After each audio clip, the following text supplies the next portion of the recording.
Assalamualaikum semua. Saya Cikgu Fatin.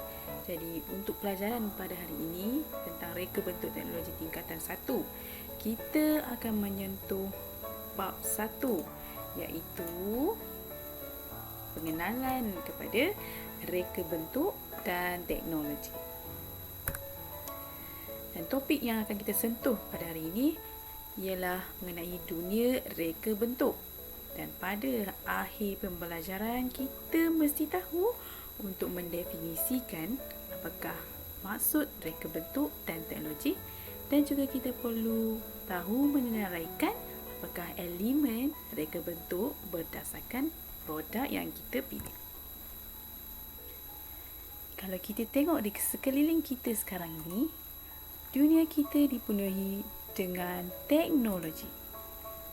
Contohnya, barangan-barangan teknologi yang hasil daripada reka bentuk seperti tuala, sabun mandi, berus gigi.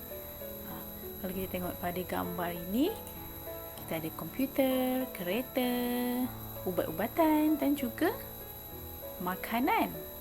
Dan ini semua adalah bertujuan untuk memudahkan manusia agar lebih selesa dan harmoni. Jom kita tengok satu-satu apakah yang kita boleh takrifkan melalui perkataan ini, reka bentuk dan teknologi.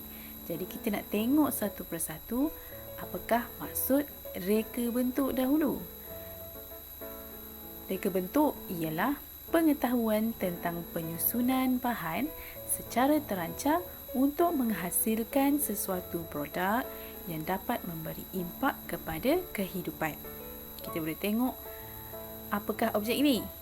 Ini ialah pensel, tapi kita boleh lihat reka bentuknya berubah daripada masa ke semasa. Kemudian kita akan tengok maksud teknologi, iaitu pengaplikasian ilmu sains dan matematik dengan menggunakan sumber semula jadi untuk dijadikan alat tenaga atau sistem. Okey, dan yang terakhir sekali iaitu reka bentuk dan teknologi. Apakah itu reka bentuk dan teknologi?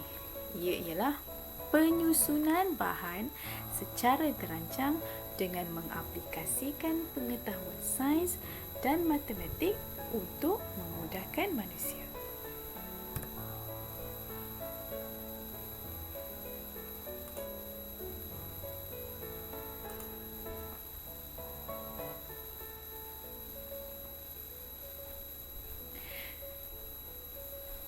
Bidang reka bentuk dan teknologi kita boleh bahagikan kepada dua, iaitu kepada konkret dan abstrak. Kita boleh tengok kat sini pula, konkret boleh dibahagikan kepada dua, iaitu teknologi dan juga seni. Dan antara contoh teknologi yang kita ada ialah peralatan, mesin, pertanian, pemakanan, pakaian dan persenjataan. Untuk seni pula kita ada seramik, masakan, lukisan, alat muzik, arca, halus dan sulaman. Manakala untuk abstrak pula kita ada perkhidmatan dan komunikasi. Di bawah perkhidmatan kita ada pengangkutan, sewaan, sistem pembelajaran, proses langkah dan sistem pengairan. Manakala untuk komunikasi kita ada bahasa, atur cara, bunyi isyarat dan suara, persuratan dan pengiklanan.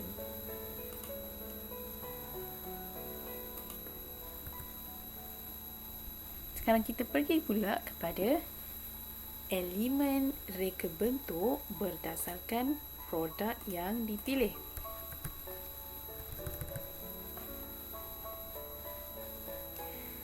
Apa maksud elemen ni sebenarnya?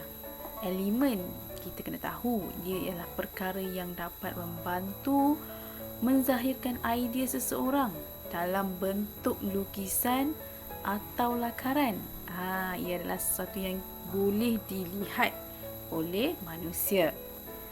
Dan ini merupakan elemen-elemennya. Yang pertama, kita boleh tengok kita ada elemen garisan. Ada rupa, bentuk, tekstur, saiz, warna dan juga ruang. Jadi jom kita tengok satu persatu apakah contoh elemen ni secara lebih detail. Pertama sekali kita nak tengok garisan. Apa itu garisan? Garisan ialah cantuman atau sambungan siri titik yang mempunyai ukuran panjang dan jarak. Okey, dalam garisan juga kita ada pelbagai jenis garisan dan setiap satunya mempunyai peranan tersendiri. Contohnya membahagikan dua ruang kawasan. Kita nak ada garisan tu untuk menstabilkan dan untuk merehatkan. Ada juga fungsi dia untuk sebagai menunjukkan pergerakan arah ataupun aliran, sebagai penghubungan antara elemen, sebagai ketegangan antara dua titik, sebagai objek dekat jika garisan tebal digunakan, objek jauh jika garisan nipis atau halus digunakan, sebagai keseimbangan, sebagai gerakan dan tenaga yang berpadu, dan juga sebagai daya gerakan yang dinamik. Elemen kedua pula, kita akan tengok apakah itu rupa. Rupa ialah hasil pertemuan antara hujung garisan dengan permulaannya. Rupa juga mempunyai permukaan yang rata dan bergarisan di luar ataupun kita panggil sebagai outline yang berfungsi sebagai sempadan yang mengelilinginya. Kalau kita tengok kat sini, kita ada dua kategori rupa. Rupa yang pertama ialah rupa geometri dan rupa yang kedua ialah rupa organik.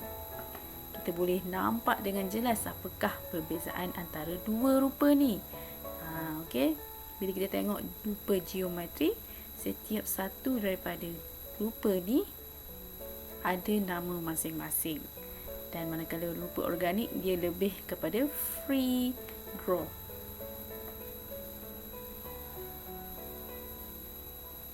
Seterusnya, elemen bentuk. Apakah pula bentuk ni? Bentuk ialah objek yang mempunyai ruang, isi padu dan mempunyai lebih daripada satu permukaan. Dan bentuk juga ada dua jenis. Kita ada bentuk konkret dan kita ada bentuk abstrak.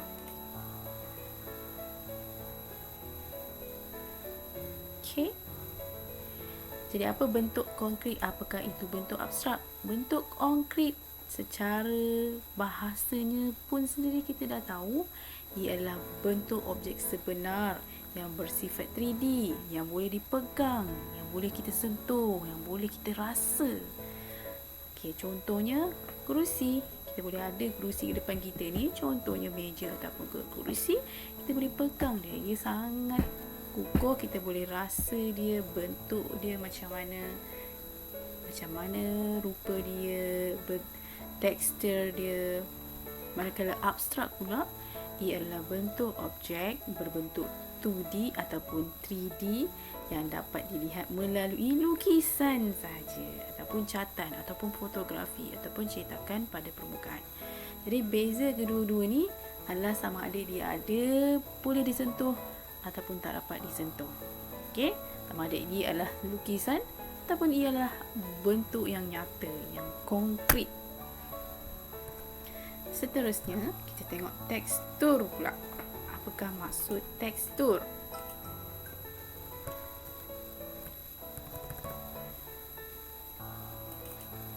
Tekstur ataupun jalinan merupakan satu teknik yang memberikan impak atau kesan terhadap orang yang melihat sesuatu permukaan pada lukisan atau objek. Okay, kita boleh tengok ada pelbagai contoh tekstur. Tekstur ni something yang kita boleh rasa ataupun kita boleh tengok dan kita boleh tahu apakah keadaan yang ada pada sesuatu permukaan. Contohnya, kita ada tekstur kasar, kita ada tekstur licin, kita ada tekstur halus, kita ada tekstur lembut, tekstur keras dan berkilat. Sometimes tekstur ni kita boleh jelaskan dia dengan hanya melihat.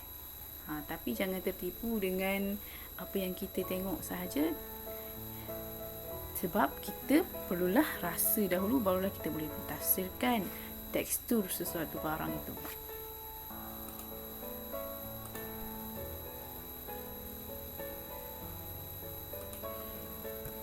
Elemen seterusnya iaitu saiz. Apakah itu saiz? Saiz ialah ukuran ataupun dimensi bagi sesuatu objek. Okay, tujuan saiz ni kita boleh tahu apakah perbezaan jarak yang ada, apakah panjang sesuatu objek, tinggi sesuatu objek dan kedalaman sesuatu objek. Kita tengok dekat gambar ni. Okay, ada pelbagai jenis saiz botol, pelbagai jenis kelebaran dan ketinggian foto. Kita boleh juga tahu perbezaan jarak antara botol-botol ni. Elemen seterusnya iaitu warna. Apakah itu warna? Warna ialah kesan melalui pembalikan cahaya ke atas sesuatu objek. Kesan yang diberikan ialah secara langsung kepada mata, emosi dan psikologi orang yang melihat dan menggunakannya. Jadi warna pula kita boleh tengok dia terbahagi kepada 3 kumpulan. Kumpulan yang pertama, warna primary, iaitu kita ada 3 warna. Kita boleh panggil sebagai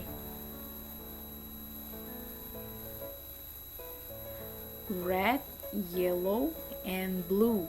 Apa tu? Merah, kuning dan biru. Manakala warna sekunder pula, ataupun bahasa Inggeris kita panggil secondary colors, kita ada colors seperti inilah. Warna-warna purple, warna merah, orange, hijau, kuning. Okay. Manakala warna ketiga pula ataupun warna tertier adalah seperti warna merah, merah jingga, merah ungu. Okay. So step by step sebenarnya kita nak dapat warna sekunder ni adalah hasil daripada gabungan daripada warna premier. Manakala warna tertier ni pula kita boleh dapat dia hasil daripada gabungan warna sekunder. Macam tu je.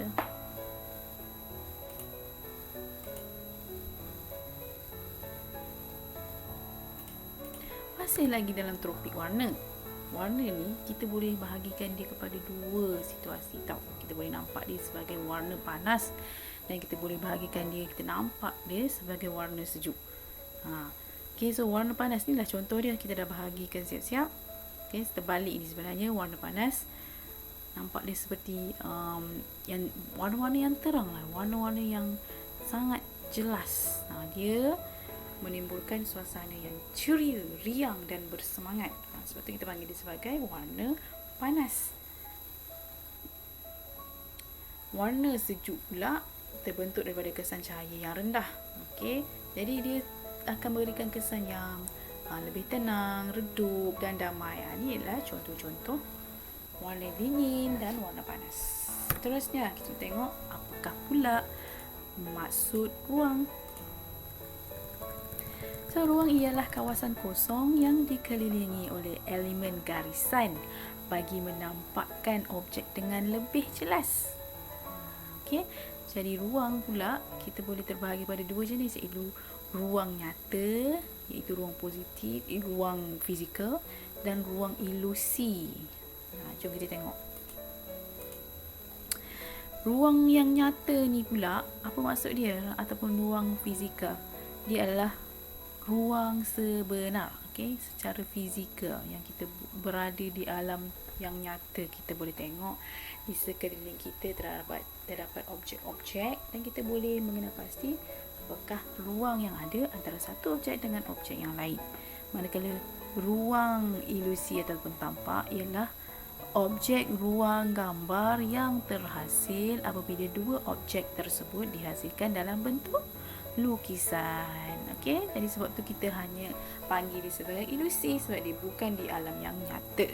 Kita hanyalah boleh nampak dia dalam lukisan. Jadi itu sahaja untuk topik kita pada hari ini. Jadi saya harap kita boleh ulang kaji ataupun kita dapat sedikit sebanyak melalui pelajaran pada hari ini.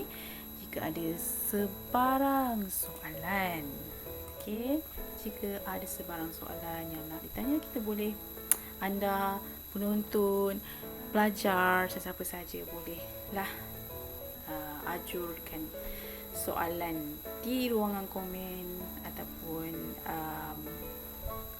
follow Instagram cikgu Fatin_Ufa. Okey, itu saja. Terima kasih. Assalamualaikum.